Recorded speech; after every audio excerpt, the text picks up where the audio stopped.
Femme instruite, Marie Rollet a joué un rôle important dans l'éducation des jeunes filles et des Autochtones au premier temps de la colonie.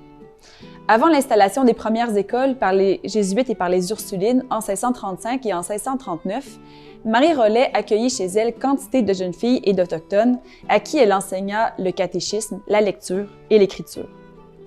Pourtant, les préjugés à l'égard de l'éducation des femmes étaient nombreux à l'époque. On n'a qu'à penser aux femmes savantes de Molière. Il paraît notamment que l'accès à la connaissance avait pour effet d'échauffer leur esprit faible et d'accentuer leurs défauts naturels, comme de trop parler, de se mêler des choses qui ne les regardent pas et même de vouloir raisonner. C'est pourquoi il fallait les éduquer avec prudence et surtout éviter de trop leur en apprendre. Dans ce contexte, l'éducation faite aux jeunes filles constituait généralement en l'apprentissage du catéchisme, des tâches domestiques et pour un petit nombre d'entre elles seulement, de l'apprentissage de la lecture et de l'écriture.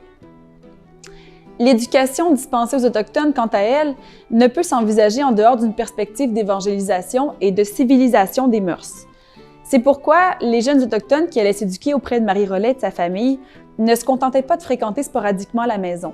Ils y étaient entièrement hébergés et pris en charge. Les mœurs autochtones auront aussi une influence sur la manière dont les colons vont par la suite élever leurs enfants.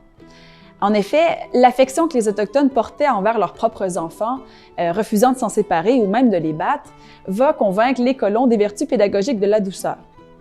C'est peut-être pour cette raison qu'au 18e siècle, les voyageurs européens qui vont venir dans la colonie vont se surprendre de la liberté accordée aux petits-enfants canadiens, allant même jusqu'à les qualifier de petits sauvages.